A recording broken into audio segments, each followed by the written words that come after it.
দেশ কবি হীৰেণ ভট্টাচাৰ্য। মোৰ প্ৰাণৰ মোৰ গানৰ মোৰ দেশ, মোৰ প্ৰতিটো কামে মোৰ প্ৰতিটো চিন্তাই এই দেশৰ বুকুত ৰচে শইচ সোণোৱালী ভৱিষ্যতৰ সপোন। মোৰ জীৱনৰ আহি মোৰ যৌৱনৰ কুহি সেই সপোনৰ কৰুল। দেশে দেশ আছে, এনে বহু দেশৰ অৰঙে দৰঙে মই ঘূৰিছো, বহু বন্ধুৰ সৈতে হাতে হাত ধৰি ফুৰিছো। কেতিয়াবা সাগৰ পাৰত, কেতিয়াবা খেজুৰ তলত, নতুবা পাহাৰ তলিত খন্তেক জিৰাইছো। বন্ধুৰ সৈতে প্ৰাণ খুলি প্ৰাণৰ কথা পাতিছো, তাৰ পিছত আকৌ আৰম্ভ কৰিছো নতুন যাত্ৰা।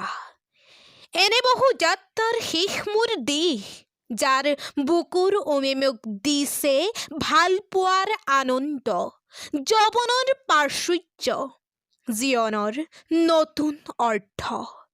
এই দেশৰ প্ৰতিটো পুৱাই মোলৈ লুকাই আনে ঐশ্বৰ্যৰ বিপুল সম্ভাৰ, প্ৰতিটো সন্ধ্যাই বৈ আনে স্নিগ্ধ ফুলৰ শোভা, প্ৰতিটো ঋতুৱে মোক দি যায় জীৱনৰ আশীৰ্বাদ।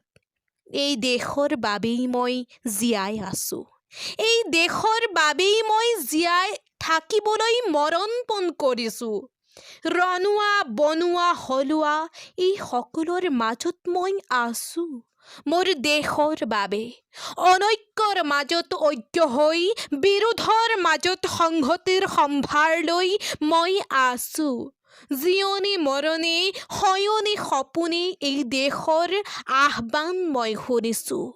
শত্ৰু মিত্ৰ সকলোকে মই চিনিছো, সিহঁতৰ অন্তৰ মই বিশ্বাসেৰে জিনিছো। শান্তিৰ চৰাই জুৰিক আজলি ভৰাই মই দিছো ভঁৰালৰ এমুঠি ধান, পৰাণৰ একোটি গান।